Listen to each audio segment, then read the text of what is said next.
నిజంగా అవతలలో తిడితే నీకు చాలా బాగా ఉంది అనుకుంటే అది నువ్వు ఇంట్లో కూర్చొని పిలిపించి మాట్లాడుకోవడం what ever it may be, అది నీ వరకే, నీ 4 గోడల వరకే సరిపోతుంది. కానీ బయటకు వచ్చి అటువంటి వ్యక్తుల్ని ప్రోత్సహిస్తున్నావా? ఆ మాటల్ని నువ్వు సమర్థిస్తున్నావా? ఆ మహిళని కించపరిచే విధంగా మాట్లాడడం, క్యారెక్టర్ అసోసియేషన్ చేసి మాట్లాడడం, అదేవిధంగా అతను నీచంగా జుగ్సాకరంగా మాట్లాడడాన్ని సమర్థిస్తున్నట్టేనా దీని అర్థం? అటువంటి వ్యక్తులను కూడా పరామర్శించడానికి వెళ్ళి బలప్రదర్శన చేసిన ఇటువంటి గొడ్డలి పార్టీ అధ్యక్షుడిని ఏమనాలో ప్రజల తగలకు విచక్షణకు వదిలేస్తున్నాను ఈరోజు.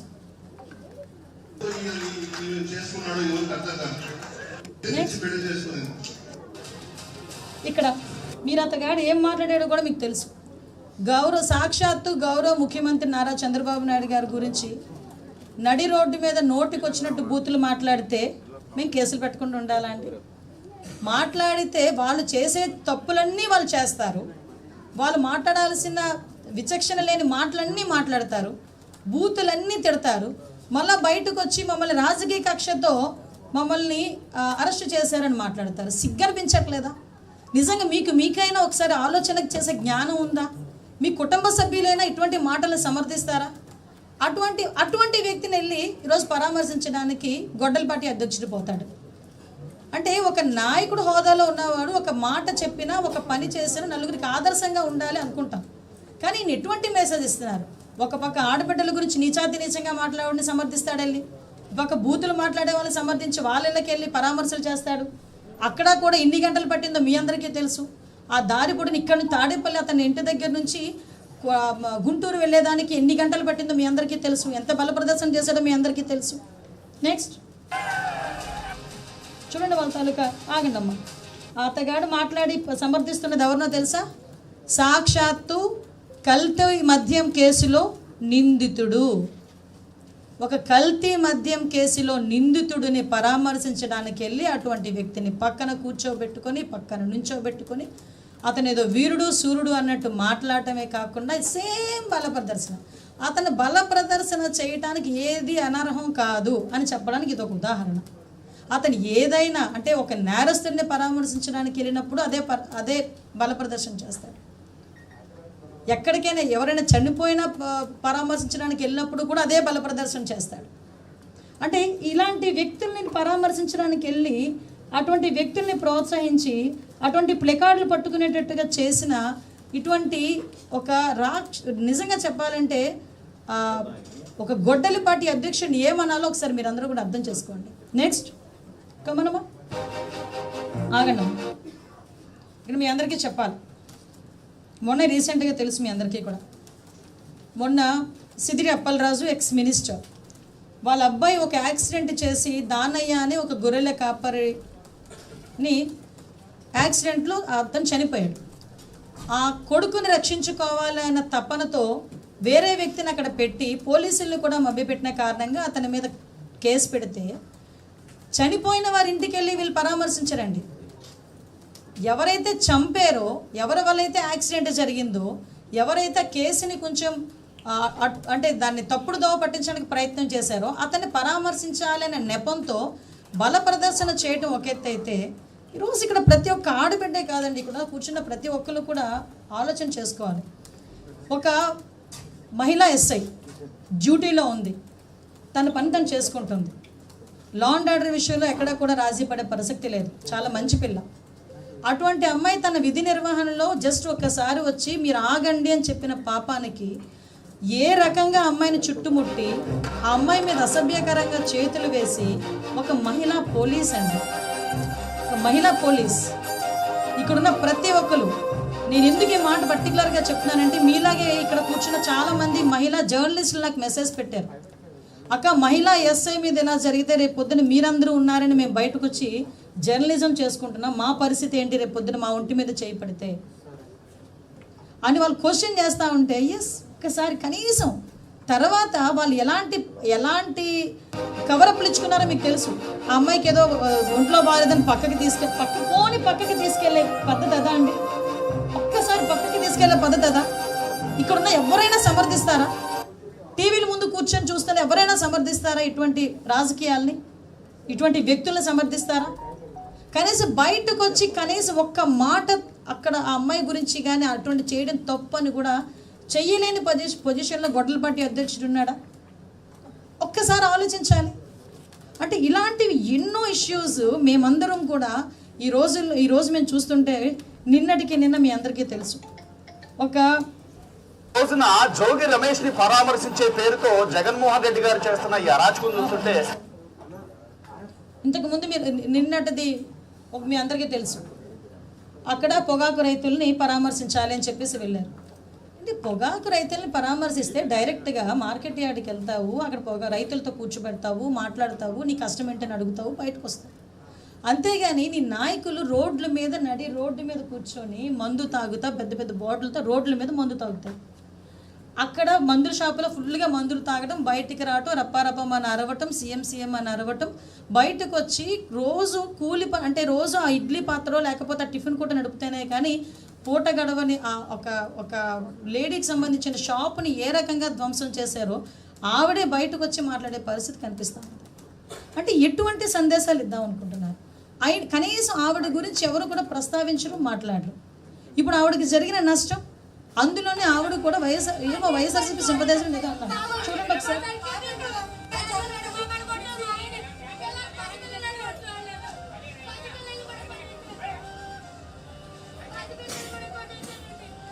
ఆవిడ బతుకెంత అండి పాపం.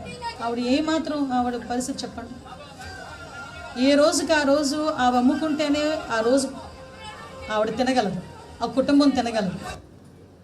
విచక్షణ రహితంగా దాడి చేయటం ఒక ఎత్తు. చూడండి, దేవతామూర్తుల ఫోటోలు కూడా కాలికేసి తొక్కడం.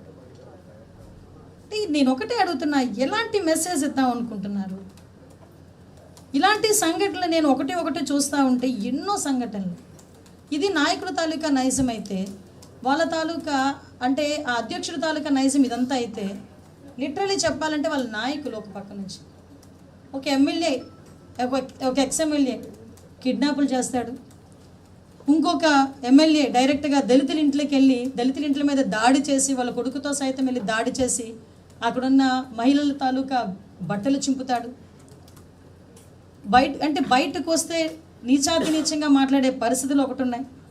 కొంతమంది అయితే మీకు తెలుసు, కల్తీ మద్యం కేసులో కొంతమంది నిందితులు ఉన్నారు.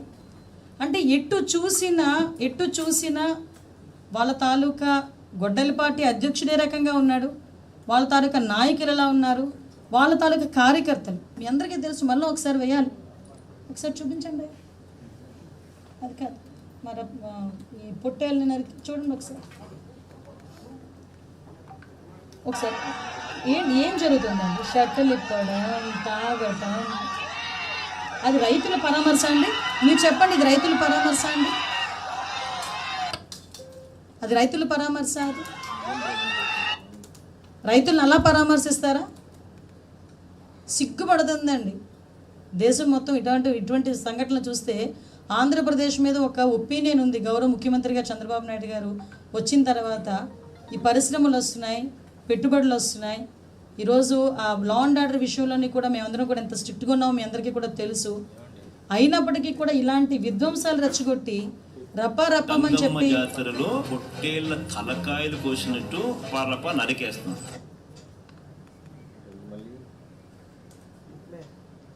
ఒకడేమో బయటకు వస్తాడు, బొట్టన వేలు రక్తం కోసుకుంటాడు, జగన్మోహన్ రెడ్డి ఫోటోకి గొడ్డలిపాటి అధ్యక్షుడి ఫోటోకి బొట్లు పెడతాడు. ఇంకొకడు వస్తాడు, పెద్ద కేక్ పెడతాడు పుట్టినరోజు అని. మామూలు కత్తులు, ప్లాస్టిక్ కత్తులు పనికిరావు వాళ్ళకి, పెద్ద పెద్ద తల్వార్లు కావాలి. ఆ తల్వార్లతో గుచ్చుతారు, కట్ చేస్తారు. ఇంకా వాళ్ళకి ఆశ తీరినట్టుగా పొట్టేళ్ళని అక్కడే నరుకుతారు. ఆ రక్తం తీసుకెళ్ళి ఫ్లెక్సీల మీద వేస్తారు.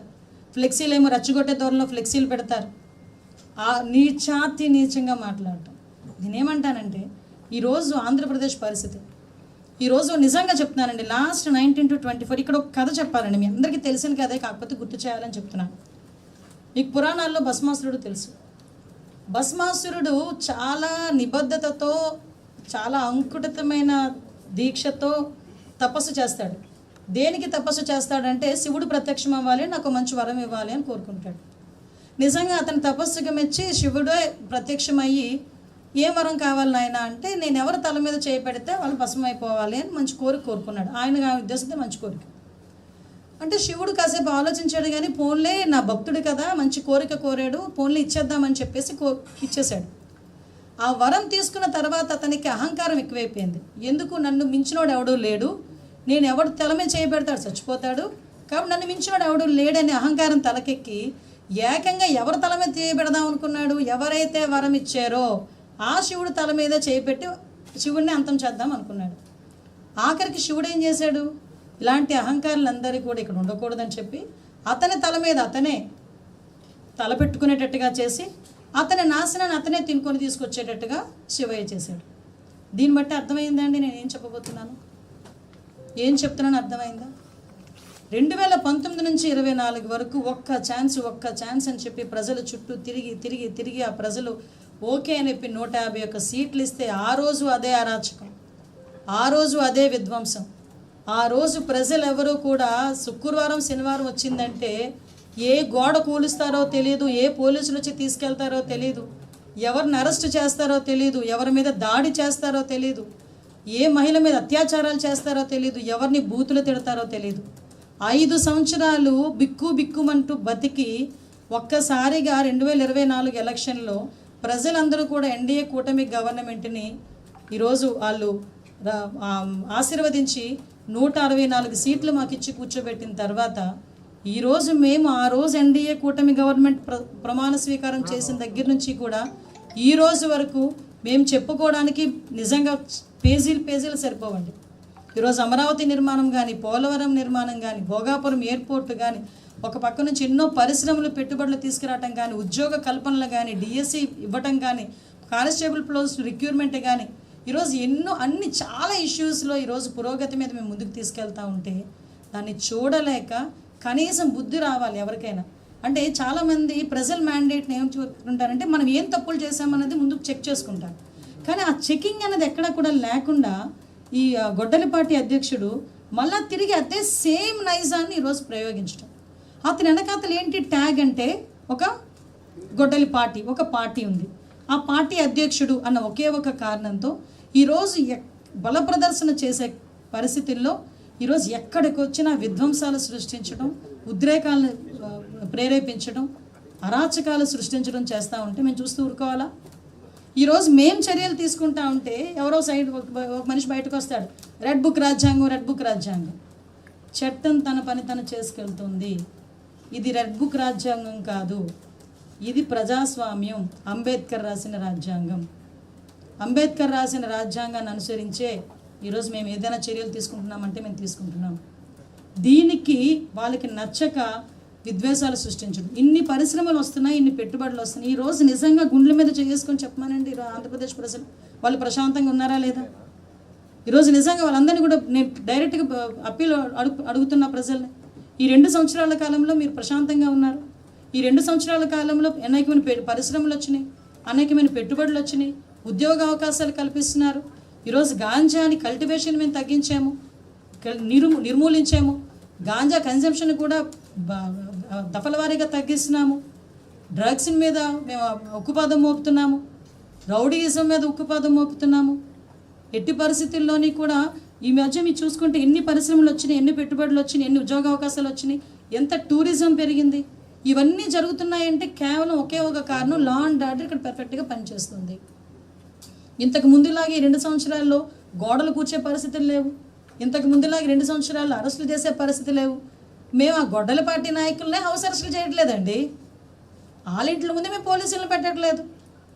అంటే ఒక ప్రజాస్వామ్యబద్ధంగా మేము చేస్తున్న పనిని సైతం వీళ్ళు దాన్ని ఒక అంటే వాళ్ళ నైజంలో భావించుకొని ఈరోజు వాళ్ళు ప్రవర్తిస్తున్న తీరు నిజంగా చాలా బాధ అనిపిస్తుంది. నేను ప్రజలకు అప్పీల్ పెడుతున్నా, అమ్మ ఈరోజు నేను మళ్ళీ చెప్తున్నా, వెంటిలేటర్ మీద ఉన్న ఒక గవర్నమెంట్ని, ఎందుకంటే మొత్తం ఆర్థిక వ్యవస్థ కుప్పకూలిపోయింది, ఒక్క ఉద్యోగం లేదు, ఒక పరిశ్రమ లేదు, పెట్టుబడులు గురించి పెట్టేవాడు కూడా పెట్టినోడు కూడా వెనక్కి తిరిగి వెళ్ళిపోయిన పరిస్థితులు చాలా ఉన్నాయి 19 to 24. అలాంటి పరిస్థితి నుంచి బ్రిక్ బై బ్రిక్ గౌరవ ముఖ్యమంత్రి గారు పేర్చుకుంటూ ఈ ఆంధ్రప్రదేశ్కి ఒక ఊపిరి ఉండాలి, ఈ ఆంధ్రప్రదేశ్ రాష్ట్రానికి అభివృద్ధి ఉండాలి, సంక్షేమం ఇవ్వాలి, ఈ ఆంధ్రప్రదేశ్ ప్రజలు మమ్మల్ని నమ్మి ఓటేసినందుకు వాళ్ళ రుణం తీర్చుకోవాలని 24 గంటలు గౌరవ ముఖ్యమంత్రి గారు, గౌరవ ఉప ముఖ్యమంత్రి గారు, లోకేష్ గారు, ఉన్న మంత్రులు, ఎమ్మెల్యేలు అందరూ కూడా పనిచేస్తూ ఉంటే ఈరోజు అది చూడలేక, అది ఓర్వలేక ఈరోజు బయటకు వచ్చి వీళ్ళు చేస్తున్న విధ్వంసాలు ఇది ప్రజలు గమనించారు. ప్రజలందరూ ఎందుకు నేను అప్పీల్ పెడుతున్నానంటే, ఒక మహిళని, పైగా హోంమంత్రిని, నాకు ఆ బాధ్యత ఉంది. ఈరోజు ఇటువంటి విధ్వంసకారులని కనుక మనం ప్రోత్సహిస్తే మన భవిష్యత్తు ఏంటి, మన బిడ్డల భవిష్యత్తు ఏంటి? మొన్న వచ్చి ఒక మాట్లాడతాడు, నా దగ్గర జంజీస్ అందరూ నాయన ఖాతాలే ఉన్నారు అని. ఆయన దగ్గర ఉన్నది జంజీస్ కాదండి, గాంజా బ్యాచ్ అండి ఆయన వెనకాతలు ఉన్నది. ఎందుకు నేను ఈ మాట అంటున్నానంటే, ఎస్ మా తరం కానీ, మా నెక్స్ట్ తరం కానీ, ఆ నెక్స్ట్ తరం ఇప్పుడు మా పిల్లల తరం కానీ జంజీస్, జెనాల్ఫాస్, వాళ్ళకంటూ ఒక చిన్న క్లారిటీ అయినా ఉంది. కనీసం ఇటువంటి క్లారిటీ లేకుండా బాధ్యత లేని వ్యక్తిగా ఇతను రాష్ట్రాన్ని ఒక విధ్వంసం సృష్టించడమే కాకుండా ఏ రకంగా బిహేవ్ చేస్తున్నాడన్న సంగతి కూడా మనందరం కూడా అబ్జర్వ్ చేసుకోవాలి. ఇలాంటి వ్యక్తుల్ని కనుక మళ్ళీ మనం ప్రోత్సహిస్తే మన భవిష్యత్తు ఏంటి, మన బిడ్డల భవిష్యత్తు ఏంటి, ఆంధ్రప్రదేశ్ రాష్ట్ర భవిష్యత్తు ఏంటి అన్న సంగతి కూడా మనందరం కూడా ఆలోచించుకోవాల్సిన అవసరం ఉంది. ఒకవైపు మీరు అందరూ చూస్తున్నారు, ఒకవైపు ఏమో చూస్తే అభివృద్ధి రాజకీయాలు కనిపిస్తున్నాయి, ఒకవైపు చూస్తుంటే వివాదాలు, విద్వేషాలు రెచ్చగొట్టే రాజకీయాలు ఒకవైపు కనిపిస్తున్నాయి, ఒకవైపు చూస్తుంటే పెట్టుబడులు, ఉద్యోగాలు, పరిశ్రమలు కనిపిస్తున్నాయి, ఇంకొక వైపు చూస్తే ప్రతి పర్యటనలోని కూడా ఉద్రిక్తలు ఉంటున్నాయి, ఆరోపణలు ఉంటున్నాయి, ఘర్షణలు ఉంటున్నాయి. నోరిప్పితే అబద్ధాలు తప్పించి గొడ్డల పార్టీ అధ్యక్షుడి నోటి నుంచి ఇంకొక పదం రాదు. ఒక పక్క నుంచి శాంతి భద్రతలు మేము బలోపేతం చేయాలని మా గవర్నమెంట్ మేము చేస్తుంటే, అదే అంశాన్ని ఒక రాజకీయ సంఘర్షణ కింద మార్చి పోలీసులు సైతం బ్లాక్మెయిల్ చేసే పరిస్థితుల్లో ఈరోజు ఆ గొడ్డల పార్టీ అధ్యక్షుడు ఉన్నాడంటే ప్రజలకు కూడా అప్పీల్ పెడుతున్నాం, అమ్మ మనం ప్రజాస్వామ్యంలో ఉన్నాం, ప్రజలు కూడా నిర్ణయించుకోవాల్సి ఒకటే, రాష్ట్ర అభివృద్ధి అన్నది అభివృద్ధి రాజకీయాలతో ముందుకెళ్ళాలా, లేకపోతే ఇలాంటి విధ్వంసాలతో ముందుకెళ్ళాలి. ఈరోజు అభివృద్ధి రాజకీయాలు, అభివృద్ధిలోని సంక్షేమంతో ముందుకెళ్ళాలి అనుకుంటున్న నాయకులు కాబట్టే ఈరోజు మేము ఎన్ని జరుగుతున్నా ఒక పక్క నుంచి అభివృద్ధి ముందుకు తీసుకెళ్ళాలి, సంక్షేమం ఇవ్వాలి, ఇలాంటి అరాచక శక్తుల నుంచి రాష్ట్రాన్ని కాపాడాలి. వీటన్నిటినీ కూడా మేము కూలంకషంగా పనిచేసిన సందర్భం. అంటే ఏదో మీకు అందరికీ తెలియాలి, గౌరవ ముఖ్యమంత్రి గారి గురించి నాకన్నా ఇక్కడ ఉన్న చాలామందికి, పెద్దలకి చాలామందికి తెలుసు. ఫ్యాక్షన్ రాజకీయాలని కంట్రోల్ చేసిన వ్యక్తి గౌరవ ముఖ్యమంత్రి చంద్రబాబు నాయుడు గారు. నక్సలిజాన్ని కంట్రోల్ చేసిన వ్యక్తి గౌరవ ముఖ్యమంత్రి చంద్రబాబు నాయుడు గారు. రౌడీయిజాన్ని, కమ్యూనల్ వైలెన్సెస్ని ఈరోజు కట్టడి చేసిన వ్యక్తి గౌరవ ముఖ్యమంత్రి చంద్రబాబు నాయుడు గారు. అటువంటిది వీళ్ళని ఏ రకంగా కట్టడి చేయాలో చంద్రబాబు నాయుడు గారికి తెలియదు అనుకుంటున్నారు? కంపల్సరీగా చేస్తాం. ఒకటి మాత్రం గుర్తుపెట్టుకోవాలి, ఇంకొకటి కూడా అతని వెనకాదలు తిరిగే వాళ్ళకి కూడా నేను చెప్తున్నా, అతని వెనకాదలు పంపించే తల్లిదండ్రులకు కూడా చెప్తున్నా, అమ్మ సొంత బాబాయినే అధికార కుర్చీ గురించి చంపించిన వ్యక్తి, సొంత చెల్లిని రాజకీయాల్లో అతనికి ఊపిరినిచ్చిన సొంత చెల్లినే ఏమీ కాదు అని చెప్పి ఆస్తి గురించి బయటకు నెట్టిన వ్యక్తి, కన్న తల్లినే ఇంట్లోంచి బయటకు పంపించేసిన వ్యక్తి. అటువంటి వ్యక్తి నువ్వు వెనకాతలు పంపిస్తే నీ బిడ్డకు ఆసరాగా ఉంటాడు అనుకుంటున్నావా? లేకపోతే వాళ్ళ భవిష్యత్తు గురించి ఆలోచిస్తాడు అనుకుంటున్నావా? ఒక్కసారి మీరు కూడా లాజికల్గా ఆలోచించండి. నేను ఒకటే కోరుకుంటున్నా, ఈరోజు ఆంధ్రప్రదేశ్ ప్రజలు చాలా విజ్ఞత కలిగిన వాళ్ళు, ఆంధ్రప్రదేశ్ మహిళలు అంతకన్నా విజ్ఞత కలిగిన వాళ్ళు. ఏ రకమైన నాయకత్వం వెనకాతల మనం ఉన్నాం అన్నది కూడా మనం చాలా ఆలోచించుకోవాల్సిన అవసరం ఎంతైనా ఉందండి. ఒకటి మాత్రం చాలా క్లియర్ చెప్తున్నాం, ఈరోజు శాంతి భద్రతలకు విఘాతం కలిగించి మాకు నచ్చినట్టు మేము చేస్తాము, రప్పారప్పామని నరుకుతాము అని చెప్పి విధ్వంసాలు సృష్టిస్తే చూస్తూ ఊరుకునే పరిస్థితి లేదు. డెఫినెట్గా అటువంటి అల్లరి మూకల్ని, అరాచక శక్తుల్ని అనగదొక్కే బాధ్యత కూడా మేము తీసుకుంటాం. దీన్ని తిరిగి మీరు రెడ్ బుక్ రాజ్యాంగం అన్నా మేమేమీ అనుకోం, కానీ మేము పనిచేస్తున్నది మాత్రం ప్రజాస్వామ్యంగా మన అంబేద్కర్ గారు ఇచ్చిన రాజ్యాంగం బట్టే మేము వర్క్ చేస్తాం. కాబట్టి ప్రజలందరూ కూడా సహకరించాలని, ప్రజలందరూ కూడా తెలుసుకోవాలని మీ అందరికీ కూడా అప్పీల్ చేయడానికి మీ అందరి దగ్గరికి రావడం జరిగిందండి. ఈరోజు గౌరవ ముఖ్యమంత్రి గారికి ఆ భగవంతుడు ఇంకా మంచి ఆరోగ్యాన్ని, అదేవిధంగా శక్తిని ప్రసాదించాలి మన మన ఆంధ్రప్రదేశ్ భవిష్యత్తు గురించి. దానికి మీరందరూ సహాయ సహకారాలు అందించాలని మనస్ఫూర్తిగా కోరుకుంటూ సెలవు తీసుకుంటున్నాను. Thank you.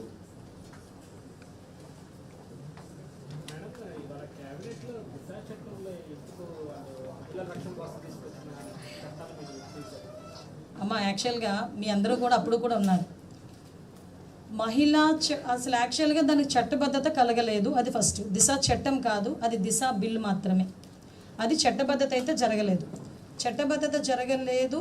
దానికి సంబంధించి ఏదైనా ఒక చట్టాన్ని చట్టబద్ధత కలగాలి అంటే అది రాష్ట్రపతి ఆమోదం కావాలి, సెంట్రల్ గవర్నమెంట్ దానికి ఆమోదం పొందాలి.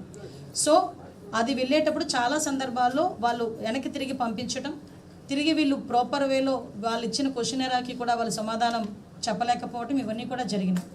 యాక్చువల్గా ఈ బిఎన్ఎస్ఎస్ ఏదైతే వచ్చిందో మనకి 23లో దానికి సంబంధించి యాక్చువల్గా ఏదైతే ఈ దిశ బిల్లులో ఉన్నాయో అందులో మ్యాక్సిమం పాయింట్స్ అన్ని అందులో కవర్ అయినాయి కాబట్టి సపరేట్గా ఇది అవసరం లేదు అని కేంద్ర ప్రభుత్వం నుంచి వచ్చిన తర్వాత ఈ బిల్లుని డ్రాప్ చేయడం జరిగింది. ఒకటి చెప్తున్నా, దిశ అన్న ఒకే ఒక్క పేరుని పెట్టుకొని దిశ చట్టం రాకుండానే దిశ పోలీస్ స్టేషన్లు పెట్టారు. దిశ చట్టం లేకుండానే దిశ పోలీసులని కన్వర్ట్ చేశారు. దిశ చట్టం లేకుండానే దిశ వెహికల్స్ అని కొన్నారు. దిశ అనే చట్టం లేకుండానే దిశ చట్టంతో మేము అది చేసేసాం ఇది చేసేసాం మాట్లాడుతున్నారు. నేను నిజంగా ఈరోజు ఒక విషయం కూడా చెప్పాలి. ఈ బిఎన్ఎస్ఎస్ ఏదైతే ఉందో దాన్ని బేస్ చేసుకొని ఈరోజు మీరు అబ్జర్వ్ చేసుకుంటే మ్యాక్సిమం పోక్సో కేసుల్లో కానీ కొన్ని కేసుల్లో కానీ వితిన్ 6 monthsలోనే కన్విక్షన్స్ పడే పరిస్థితులు కూడా కనిపిస్తున్నాయి. వీళ్ళ దగ్గర 15 రోజులు ఇన్వెస్టిగేషన్ పూర్తి అవ్వాలి, 20 రోజుల్లో శిక్ష పడిపోవాలి అనే సందర్భాలు కూడా దిశ యాక్ట్లో పెట్టారు. నేను ఒకటి చెప్తున్నా, పోలీసులకి కనీసం ఫింగర్ ప్రింట్ అథెంటికేషన్ సిస్టమ్కి సంబంధించి రెన్యువలే చేయలేని వాళ్ళు ఇన్వెస్టిగేషన్ 15 రోజుల్లో పూర్తి చేయాలి అని టార్గెట్లు పెడితే ఎవరు చేయగలరండి? అంటే అది కేవలం పేపర్ మీద చేయడానికి తప్పించి, పేపర్ మీద చూపించుకోవడానికి తప్పించి చిత్తశుద్ధి లేదు అని చెప్పడానికి ఇది ఒక ఉదాహరణగా మనం చెప్పచ్చు.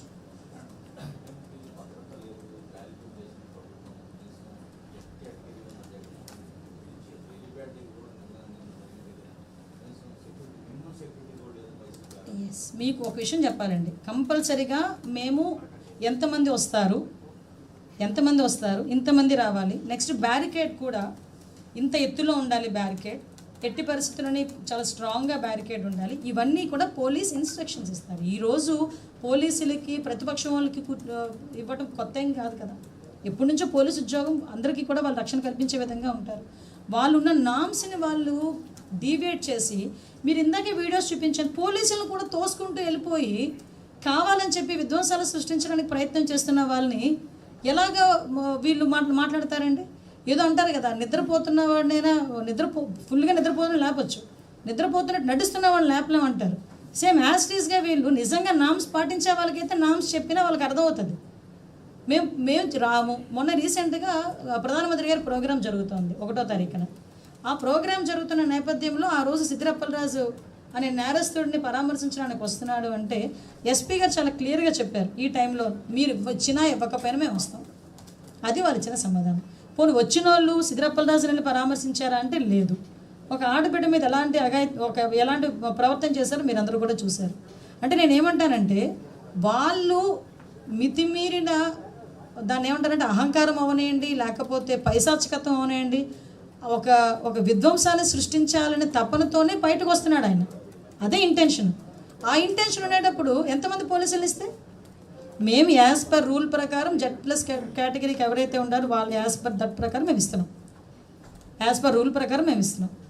అంతకు మించి డీవియేషన్ అయితే ఏది లేదు.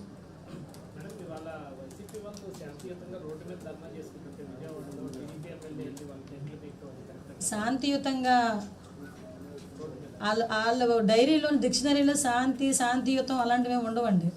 ఇప్పుడే చూపించాను 10 క్లిప్స్ మీకు ఎగ్జాంపుల్. ఒకటేంటంటే అసలు నాకు ఇప్పటికీ అర్థం కాదు దేనికి వాళ్ళు ధర్నాలు చేస్తున్నారో నాకు అర్థం కాదు. ఇప్పుడు ధర్నాల్లో విషయం ఏంటంటే డిఎస్సి విషయంలో ఎటువంటి అవకతవకలు జరగలేదు అని చాలా క్లియర్గా తేటతెల్లమైంది. సుమారుగా 300 కేసులు వేయించారు. ఆఖరికి కోర్టులు కూడా మొట్టికాయలు పెడుతున్నాయి. మీరు అసలు ఎందుకు ఇలాంటి రాజకీయ ఉద్దేశంతో చేస్తున్నారని డైరెక్ట్గా కోర్టులు చాలా బెంచెస్ దగ్గర నుంచి ఇదే వాళ్ళ దగ్గర నుంచి ఒక వాయిస్ వచ్చింది, కోర్టుల దగ్గర నుంచి కూడా. అయినా కూడా బుద్ధి లేకుండా ఏదో జరిగిపోవాలి, ఏదో జరిగిపోతుంది అని చెప్పి భ్రమలో ఏమీ లేని దానికి తీసుకొచ్చి డిఎస్సిని భూతద్దంలో చూపిస్తున్నారు. నాకు అర్థమైంది ఏంటంటే వాళ్ళు డిఎస్సి మీద ప్రేమ కాదు, లోకేష్ గారిని చూసి భయం, లోకేష్ గారు పనితనం చూసి భయపడుతున్నారు, లోకేష్ గారి తాలూకా స్పీడ్ చూసి భయపడుతున్నారు. సో దట్ దానికి ఏదో రకంగా లోకేష్ గారి పేరు చెప్తే రాజీనామా చేయమని మేము కనుక ధర్నాలు చేస్తున్నామంటే కొంచెం హైప్ క్రియేట్ చేసుకోవాలని ఇప్పుడు ఎవరైనా ఉంచోబెట్టి నువ్వు ఎందుకు డిఎస్సి గురించి అపోజ్ చేస్తున్నావు అని అడగండి, ఎందుకు ధర్నా చేస్తున్నావు అని అక్కడ ఉన్న వాళ్ళని ఆ లీడ్ తీసుకునేవాడు కాకుండా వెనకాతలో ఉన్న వాళ్ళని అడగండి, మీరే ఏం చెప్తారో చెప్పమనండి. అసలు నాకు ఇప్పటికీ అర్థం కావట్లేదు అసలు ఎందుకు చేస్తున్నారు. వాళ్ళు అడిగిన ప్రతి క్వశ్చన్కి ఆఫీసర్ అంటే ఐఏఎస్ ఆఫీసర్లు కూర్చొని సమాధానాలు చెప్పారండి. ఎప్పుడైనా మేము ప్రతిపక్షంలో ఉన్నప్పుడు ఏమైనా అడిగితే ఒక ఐఏఎస్ ఆఫీసర్ కాదు కదా కనీసం వాళ్ళ నాయకులను వచ్చి సమాధానాలు చెప్పారా? కానీ మేము బాధ్యత కలిగిన వ్యక్తులం, మేము ప్రభుత్వంలో ఉన్నాం, మీకు సమాధానం చెప్పట్లే, ప్రజలకు సమాధానం చెప్పాలనే ఉద్దేశంతోనే గౌరవ ముఖ్యమంత్రి గారు మళ్ళీ మేము ఏదైనా మాట్లాడితే రాజకీయం అవుతుందని చెప్పి అధికారులను కూర్చోబెట్టి అధికారుల చేత క్లియర్ కట్గా point to point name by name చాలా క్లియర్గా ఎస్టాబ్లిష్ చేస్తే చెప్పడానికి చేయడానికి ఏది లేక ఈరోజు తిరిగి ఇలాంటి బూటకపు ధర్నాలు చేసి మళ్ళీ తిరిగి శాంతియుతంగా చేస్తున్నాము. అది మీరు చెప్పాలండి. ధర్నాలు అభ్యర్థులు ఉన్నారో లేదో మీరే చూసి చెప్పాలి. నేను చెప్పాను అనుకోండి అది వేరేగా ఉంటుంది.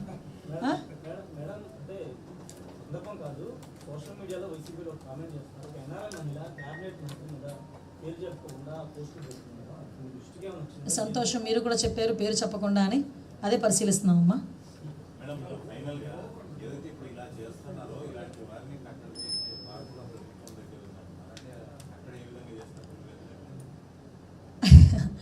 కంపల్సరీగా కట్టడి చేయాలి, చేస్తున్నాము కూడా, ఆ సంగతి వాళ్ళకి కూడా తెలుసు.